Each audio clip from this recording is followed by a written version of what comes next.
అదే RTV app వార్తల్ని క్షణాల్లో చదివే అవకాశం ఉంటుంది. ఒక న్యూస్ పేపర్, ఒక టెలివిజన్ ఛానల్ మీ చేతుల్లో ఎప్పుడూ ఉంటాయి.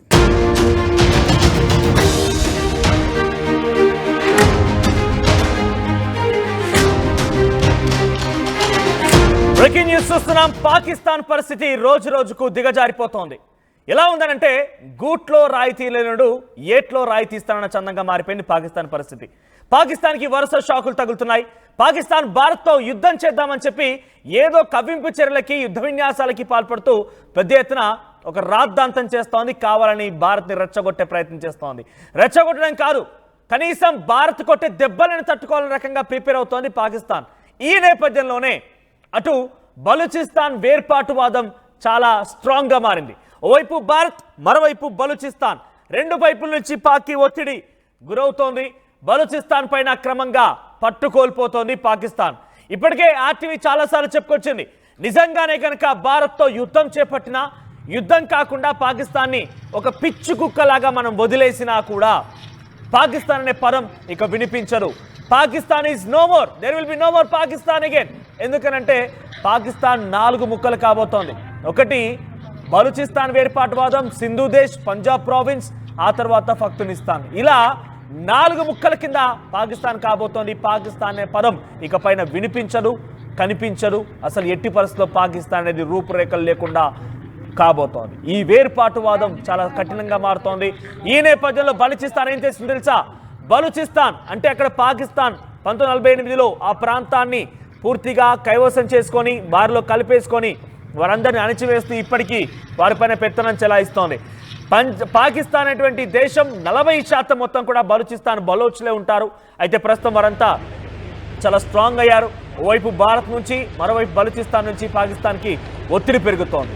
ఈ నేపథ్యంలోనే పాకిస్తాన్ బలూచిస్తాన్ పైన క్రమంగా పట్టుకోల్పోతోంది. ఇప్పటికే కలాట్ అనేటువంటి జిల్లాని అటు బలూచ్ ఆర్మీ స్వాధీనం చేసుకుంది. ప్రభుత్వ ఆఫీసులు, కోర్టులు, బ్యాంకులంటే కూడా బిఎల్ఏ స్వాధీనపరుచుకుని బలూచిస్తాన్ లిబరేషన్ ఆర్మీ తమ స్వాధీనంలో ఉంచుకుంది. Pakistan army, Baloch liberation army మధ్య వార్ కొనసాగింది. ఈ వార్లో పాకిస్తాన్ క్యాంప్ పైన బలూచిస్తాన్ ఆర్మీ దాడి చేసి, అర్థం చేసుకోండి, ఇక్కడ మ్యాప్లో కనబడుతుంది చూడండి, ఇక్కడ మ్యాప్లో కనబడేటువంటి ఆ రెడ్ కలర్ మొత్తం కూడా బలూచిస్తాన్, మిగిలినంతా గ్రీన్ అంతా కూడా పాకిస్తాన్. దాంట్లో కూడా మీరు గమనిస్తే కింద ఒక్కసారి పిక్చర్ హోల్డ్ చేయండి, ఆ మ్యాప్ హోల్డ్ చేయండి ఒకసారి. ఎస్, బలూచిస్తాన్ రెడ్ కలర్ మొత్తం కనిపించేది బలూచిస్తాన్, అదంతా పాకిస్తానే. ఏంటి ఆ రెడ్ కలర్ అండ్ గ్రీన్ రెండు కలిపితే పాకిస్తాన్గా ఇప్పుడు పిలువబడుతోంది. కానీ ఇక్కడ బలూచిస్తాన్ వేర్పాటువాదం చాలా స్ట్రాంగ్ అయింది.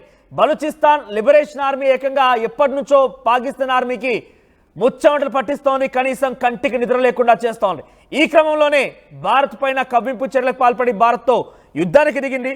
ఆ నేపథ్యంలో బలూచిస్తాన్కి సంబంధించిన లిబరేషన్ ఆర్మీ బలూచిస్తాన్లోని ఓ సొంత జిల్లాని పూర్తిగా కూడా కైవసం చేసుకుంది. అయితే బలూచిస్తాన్ సుమారుగా మీరు గమనించండి 40% మొత్తం కూడా బలూచిస్తానే ఉంటుంది. బలూచిస్తాన్ కిందే సింధు దేశ్ ఉంది. వాళ్ళు కూడా వేర్పాటువాదం కోసం, వాళ్ళు కూడా ప్రత్యేక దేశం కోసం పోరాడుతున్నారు. పక్కనే పంజాబ్ను చూడండి, ఆ పంజాబ్ కూడా ప్రత్యేకమైనటువంటి దేశం కోసం పంజాబ్ ప్రావిన్స్ కూడా పోరాడుతోంది. ఆ పైగా మిగిలినటువంటి ఆ పై భాగం మొత్తం కూడా వారంతా పఖ్తూనిస్తాన్ అనేటువంటి ఓ దేశం కోసం పోరాడుతున్నారు. ఈ క్రమంలో ఇంకా పాకిస్తాన్ ఎక్కడిది? పాకిస్తాన్ పదమే లేరు, పాకిస్తాన్ అటువంటి ఊసే లేరు. ఇక ఏదైనా కనుక ఉంటే అది కేవలం అక్కడ వేర్పాటువాదం, పాకిస్తాన్ని మట్టు పెట్టడం మాత్రమే. సో ప్రజెంట్ పాకిస్తాన్ అనేది పూర్తిగా అతలాకుతలం అవుతోంది. బలూచిస్తాన్ లిబరేషన్ ఆర్మీ పాకిస్తాన్ కలాట్ జిల్లాలో అక్కడ ప్రభుత్వ రంగ సంస్థల కార్యాలయాన్ని మొత్తం కూడా తమ ఆధీనంలోకి తీసుకుంది. బలూచిస్తాన్ లిబరేషన్ ఆర్మీ అక్కడ పాక్ ఆర్మీని మట్టు పెట్టి, పాక్ ఆర్మీని ఒక రకంగా మన భాషలో చెప్పాలంటే పూర్తిగా పూడ్ చేసి, ఇంకా మన భాషలో చెప్పాలంటే బొంద పెట్టేసి అక్కడ బలూచిస్తాన్ లిబరేషన్ ఆర్మీ స్వాధీనం చేసుకుంది. సో ప్రజెంట్ పాకిస్తాన్ అంటే బలూచిస్తాన్నే ఏ మాత్రం కూడా ఢీకొనలేకపోతుంది, బలూచిస్తాన్తోనే పోరాడలేకపోతుంది. భారత్తో మీ పోరాటమా? ఈ పాకిస్తాన్ కుక్కలకి నిజంగా జరగాల్సిన శాస్తే. ఎస్, మరిన్ని అప్డేట్స్ ప్రతినిధి సచిన్ సిద్ధంగా ఉన్నారు. సచిన్, సో ఏంటి Balochistan liberation army Pak army పైన దాడి చేసే ఒక జిల్లానే కైవసం చేసుకుంది, పూర్తిగా తన ఆధీనంలోకి తీసుకొచ్చుకుంది.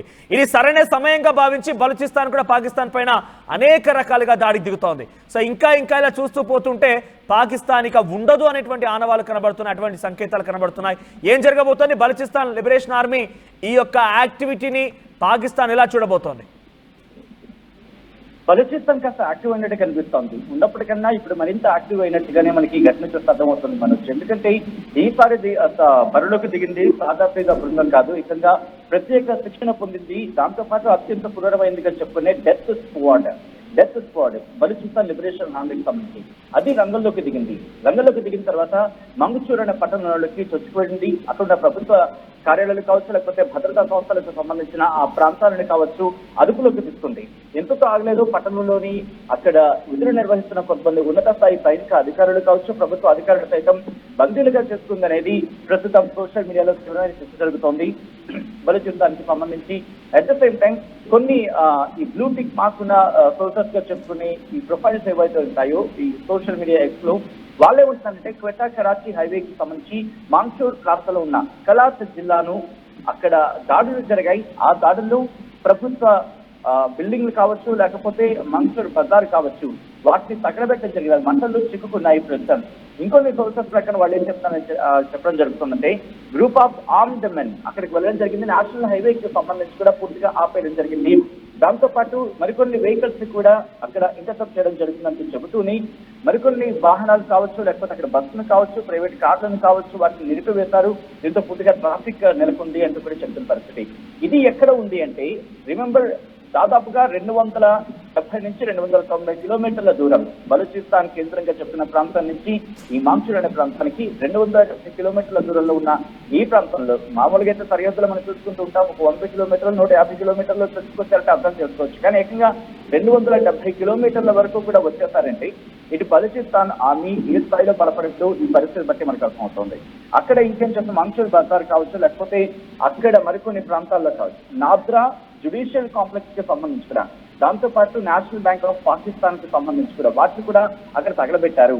అలాగే మరికొన్ని బిల్డింగ్స్ ఇప్పటికే ఇబ్బందికర వాతావరణం ఉంది, వాటిని కూడా డ్యామేజ్ జరిగింది అంటూ కూడా వాళ్ళు చెప్పుకొస్తున్న పరిస్థితి. ఇదే అంశానికి సంబంధించి డాన్ పాకిస్తాన్ అఫీషియల్ ఇన్ఫాక్ట్ పాకిస్తాన్ కి సంబంధించి ఒక ప్రముఖమైన న్యూస్ అవుట్లెట్ గా చెప్పుకునే డాన్ చెప్పొచ్చు. కానీ ఎక్కడ కూడా ఇక్కడ బలూచిస్తాన్ కి సంబంధించి పేరు ప్రస్తావించలేదు. కానీ జరుగుతున్న ప్రచారం కావచ్చు, లేకపోతే అక్కడ జరుగుతున్న ఇష్యూస్ ప్రకారం చూస్తున్న సందర్భంలో మరి ముఖ్యంగా బలూచిస్తాన్ మద్దతుదారులుగా సానుభూతిపరులుగా చెప్పుకునే వాళ్ళు కావచ్చు, వాళ్ళ ప్రొఫైల్స్ బట్టి అర్థం చేసుకుంటే ఇది పక్కాగా బలూచ్ లిబరేషన్ ఆర్మీ చేసిన ఘటనగానే చెప్పడం జరుగుతోంది. ఇటు డాన్ కథనం ప్రకారం డాన్ ఏం చెప్తుందంటే క్వెటా కరాచీ హైవేకి సంబంధించి అక్కడ మాంగ్చూర్ ఏరియా ఉంది, అక్కడ కలాత్ డిస్ట్రిక్ట్ లో ఈ ఘటన చోటు చేసుకుందని చెబుతూనే అక్కడ సోర్సెస్ అనే అంశాన్ని ప్రస్తావిస్తూ అఫీషియల్స్ ఏం చెప్తున్నారంటే ఒక ఆపరేషన్ అనేది లాంచ్ చేయడం జరిగింది ఆ ప్రాంతంలో. దాంతోపాటు ట్రాఫిక్ అక్కడ బీభత్సంగా ఉంది. ఈ ప్రాంతంలో ప్రస్తుతం పరిస్థితిని అదుపులోకి తీసుకొచ్చేందుకు ప్రయత్నాలు జరుగుతున్నాయంటే ఒక అధికారులు చెప్తున్నారు. ఇంకొక సెపరేట్ ఇన్సిడెంట్ లో మోటార్ సైకిల్స్ అక్కడ దాడి జరిగింది. అది కూడా కోర్ట్ లాంగ్ వే, అక్కడ కూడా ఓపెన్ ఫైరింగ్ జరుగుతోంది. దీంతో పాటు అక్కడ కొంతమంది అధికారులు కూడా మరణించినట్టుగా తెలుస్తోంది. వీళ్లకు సంబంధించి కూడా ప్రస్తుతం ఇన్వెస్టిగేషన్ జరుగుతుందంటూ అక్కడ చెప్పుకొస్తున్న పరిస్థితి. క్వెటా కరాచీ నేషనల్ హైవే సంబంధించి కావచ్చు, కలాత్ డిస్ట్రిక్ట్ కి సంబంధించి, దాంతో పాటు అక్కడున్న బ్రిడ్జ్లను కూడా ఒక పోర్షన్ కూడా డ్యామేజ్ అయిందంటే చాలా బీభత్సమైన దాడి కిందని మనం భావించవచ్చు.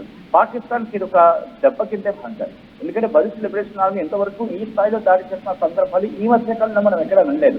ఆ మధ్యకాలం అంటే ఒక ట్రైన్ కి సంబంధించి హైజాక్ చేస్తున్న సందర్భంలో అక్కడ వాళ్ళు కైవసం చేస్తున్న సందర్భాలు కావచ్చు, లేకపోతే దాన్ని ఫెయిల్ చేస్తున్న సిచ్యువేషన్ లో కైవసం చేస్తున్న అంశం తర్వాత ఎక్కడ అంత పెద్ద వార్త అనేది ఆ స్థాయిలో ఎక్కడ కనిపించలేదు. ఆర్మీ మీద అంటే పాకిస్తాన్ ఆర్మీ కావచ్చు, డిఫెన్స్ మీద కావచ్చు దాడులు చేస్తున్న సందర్భం. ఈ ఘటనలో ఇంతవరకు ఎంతమంది గాయాలయ్యి ఎంతమంది మరణించారనేది ఎక్కడ అఫీషియల్ డేటా అయితే రావటం లేదు. బట్ అఫీషియల్ డేటా పాకిస్తాన్ ఇప్పుడు ఇచ్చే అటువంటి సిచ్యువేషన్ ఎక్కడ కనిపించట్లేదు. కానీ కొంతమంది ఏదో ఒక లెక్కగా డాన్ పత్రిక ఏం చెబుతుందంటే 6 కాస్త గాయపడ్డారు, అంటే మహిళలు ఉన్నారు, చిన్నపిల్లలు ఉన్నారంటూ చెబుతున్నప్పటికీ కూడా ఆ ప్రాంతం కైవసం చేసుకోవడం బలూచ్ లిబరేషన్ ఆర్మీకి సంబంధించి పెద్ద పట్టు సాధించిందని. బహుశా ఇది బలూచ్ లిబరేషన్ సచినేకంగా బలూచిస్తాన్ లిబరేషన్ ఆర్మీ పాక్ ఆర్మీపై దాడి చేసి అక్కడ వారి బేస్ క్యాంప్లని అక్కడ నుంచి పంపించేసి వారి ఎక్విప్మెంట్ ని వారి ఆర్మ్స్ ని కూడా తీసుకున్నట్టు తెలుస్తోంది.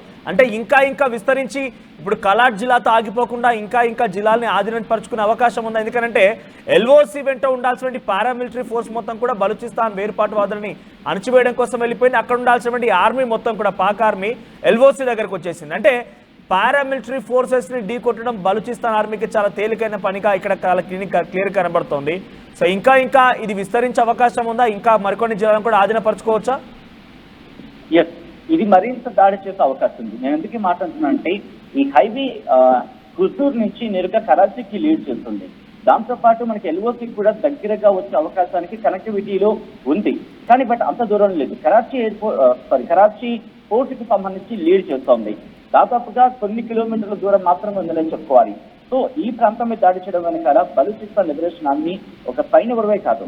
ఇంకొక విషయం కింద చెప్పుకుంటే మనోజ్ ట్రైన్ ని పేల్చిన ఘటనతో కంపేర్ చేసుకుంటే ఇక్కడ ఒకటే చెప్పింది, ఆ రోజు కూడా చిన్నపిల్లల్ని వదిలేస్తుంది, మహిళల్ని వదిలేస్తుంది బలూచ్ లిబరేషన్ ఆర్మీ. ఈ రోజు కూడా చిన్నపిల్లలకి సంబంధించి కావచ్చు, లేకపోతే మహిళలకు సంబంధించి దాడులు జరిగాయి. ఇక్కడ కూడా డాన్ ఏం చెబుతుంది, వాళ్ళకి ఇంజూర్ అయ్యాయి అంటూ చెప్తాం తప్ప ఎక్కడ మరణించారంటూ కూడా చెప్పని పరిస్థితి. సో బహుశా అక్కడ జరిగిన తొక్కులాట వల్ల కావచ్చు, లేకపోతే మంటలు అక్కడ చెలరేగిన పరిస్థితుల్లో గాయాలయ్యి ఉండొచ్చు తప్ప ఇక్కడ Baloch liberation army clear cut గా కనిపిస్తోంది. పాకిస్తాన్ లో అక్కడ ఆ ప్రాంతాన్ని స్వాధీనం చేసుకునే ఇంటెన్షన్ కనిపిస్తోంది తప్ప ఒకవేళ అడ్డొచ్చిన పాకిస్తాన్ సైన్యం మీద దాడికి దిగే అవకాశం తప్ప మహిళని కావచ్చు, చిన్నారని కావచ్చు అక్కడ వాళ్ళకి ఇబ్బంది పెట్టాలనే వాతావరణం ఎక్కడ కనిపించలేదు. కాబట్టి ఇక్కడి నుంచి బహుశా వాళ్ళ ఫోకస్ నేను అనుకోవడం కరాచీకి సంబంధించి పోర్టుకు వెళ్ళి ఆ నేషనల్ హైవే ఉంది కాబట్టి అక్కడ పట్టు బిగిస్తే, అక్కడ ఉచ్చు బిగిస్తే దాదాపుగా పాకిస్తాన్ ఎకానమీ మీద కాస్త ఇంపాక్ట్ చూపించే అవకాశం ఉంటుంది. ఇప్పటికే భారత్ ఇటు అరేబియా సముద్రంలో విక్రాంతులు కావచ్చు, ఇప్పటికీ పోర్టుకు సంబంధించి ఎందుకంటే ఎగుమతులు దిగుమతుల విషయంలో కొద్దిసేపటి క్రితమే నిషేధాన్ని విధించే అంశానికి సంబంధించి ఆ ప్రకటన చేసింది. దాంతో పాటు ఇటు అరేబియా సముద్రం మీద పోర్టుల విషయంలో కూడా నిషేధాన్ని విధించిన పరిస్థితి పాకిస్తాన్ సంబంధించి భారతదేశంలో.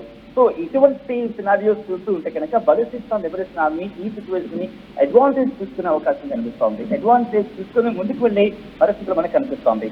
కానీ రిమెంబర్ ఇదే నేపథ్యంలో ఇక్కడ ఆఫ్ఘనిస్తాన్ కూడా మద్దతు పలికే అవకాశం ఉంది అనడంలో అతిశయోక్తి లేదు. ఆఫ్ఘనిస్తాన్ సంస్థ తాలిబాన్లు కూడా సపోర్ట్ గా వెళ్ళే అవకాశం ఉందంటే కనుక బోర్డర్ ఇష్యూస్ నేపథ్యంలో అక్కడ కూడా మాట వినిపిస్తోంది. ఈ జరిగిన ప్రాంతం ఆఫ్ఘనిస్తాన్ బోర్డర్ కి ఎంతో దూరం లేదు, మహా అయితే ఒక 60 నుంచి 70 కిలోమీటర్ల దూరం, లేకపోతే ఒక 70 నుంచి 80 కిలోమీటర్ల దూరంలో ఉంటుంది. బట్ అక్కడ తాలిబాన్తో ఇష్యూస్ ఉంది కాబట్టి తాలిబాన్లు కూడా పాకిస్తాన్ మీద గురుగానే ఉన్నారు ఒకనొక సందర్భంలో. ఎందుకంటే మద్దతు అంశం కావచ్చు, లేకపోతే వేరే కారణాలు అక్కడ కూడా ఉన్నాయి. అక్కడ కూడా తాలిబాన్లకు సంబంధించి ఒక విషయం పాకిస్తాన్ కు వ్యతిరేకంగా అక్కడ కూడా మిలిటెంట్ సంస్థల కింద చెప్తున్న కొన్ని పాకిస్తాన్ కు వ్యతిరేకంగా ఉన్నాయి. కాబట్టి బహుశా బలూచిస్తాన్ లిబరేషన్ ఆర్మీ బలూచిస్తాన్ కావచ్చు ఇప్పుడున్న పరిస్థితిని అడ్వాంటేజ్ తీసుకోవాలనుకుంటోంది. కంక్లూడింగ్ బిఫోర్ ఖుద్కోచా అనే ప్రాంతంలో కూడా ప్రస్తుతం దాడులకు దిగింది బలూచిస్తాన్ లిబరేషన్ ఆర్మీ అనేది మనకు అందిన సమాచారం అనవచ్చు. Right, thank you Sachin. So మొత్తం మీద బలూచిస్తాన్ లిబరేషన్ ఆర్మీ పాకిస్తాన్ ని ముచ్చమటలు పట్టిస్తోంది. పాకిస్తాన్ ఆర్మీని అక్కడి నుంచి పరుగులు పెట్టించింది. ప్రస్తుతం ఒక జిల్లాని కైవసం చేసుకుంది. జిల్లాలో ఉన్నటువంటి ప్రతి ప్రభుత్వ రంగ సంస్థ మొత్తం కూడా బలూచిస్తాన్ ఆధీనంలో తీసుకొచ్చుకుంది. ఒకవైపు భారత్, మరోవైపుగా బలూచిస్తాన్. ఏకంగా బలూచిస్తాన్ లిబరేషన్ ఆర్మీని తట్టుకోలేని పాకిస్తాన్ ఆర్మీ భారత్ని తట్టుకోగలుగుతోందా? బలూచిస్తాన్ లిబరేషన్ ఆర్మీని అక్కడ పాకిస్తాన్ ఆర్మీ కనీసం ఏ మాత్రం కూడా లెక్క చేయలేదు. అటువంటి బలూచిస్తాన్ లిబరేషన్ ఆర్మీ ఇప్పుడు అక్కడ ఆర్మీని పరుగులు పెట్టించింది, ఉరికించింది, అక్కడి నుంచి వారిని పాతరేసింది, పూడ్చిపెట్టింది. ప్రస్తుతం ఒక జిల్లాని కైవసం చేసుకుంది. ఇలా ఒకవైపు బలూచిస్తాన్, ఇంకోవైపు భారత్, రెండు వైపుల నుంచి పాకిస్తాన్ అష్టదిగ్బంధనం అయిపోయింది. ప్రస్తుతం పాకిస్తాన్ ఆర్మీ తలలు పట్టుకుంటోంది. ఏం చేయాలో దిక్కుతోచిన పరిస్థితి. భారత్ పైన ఏదో కవ్వింపు చర్యలకు పాల్పడుతూ ఓవర్ యాక్షన్ చేస్తూ సర్కస్ ఫీట్ చేస్తున్నాం అనుకున్నారు. కానీ బలూచిస్తాన్ పూర్తిగా తమ చేతుల నుంచి వెళ్ళిపోతుందని మాత్రం ఊహించలేకపోయారు. సో గతంలో బలూచిస్తాన్ లిబరేషన్ ఆర్మీకి సంబంధించినటువంటి ఒక కీలక స్థాయినటువంటి వ్యక్తి పాకిస్తాన్ హెచ్చరికలు జారీ చేస్తూ మాట్లాడుకొచ్చాడు. ఆయన హెచ్చరికలు ఏంటో పాకిస్తాన్కి చెవుల్లో ధ్వనించే విధంగా ఆయన ఏం మాట్లాడాడో చూద్దాం. Motive of our attack was very clear. It was a simple and clear message to China and Pakistan to withdraw immediately from Balochistan. This warning to China and Pakistan was also given by our leader, General Aslam Baloch, but China failed to pay heed. We once again make it clear that Gwadar and the rest of Balochistan belong to Baloch. It's our duty to protect our land and sea. Our operation Zir Pahazak. This is a continuous operation that has been initiated to safeguard the Baloch Sea from China Pakistan, and other foreign powers. China, you came here without our consent, supported our enemies, helped Pakistani military in wiping our villages. But now it's our turn. Baloch Liberation Army guarantees you that CPAC will fail miserably on Baloch land. Majid Brigade comprises of a large number of volunteers who are ready to sacrifice themselves to protect our land. A special unit in Majid Brigade has been formed particularly to attack Chinese officials and its installations in Balochistan. President Xi Jinping, you still have time to quit Balochistan, or you will witness a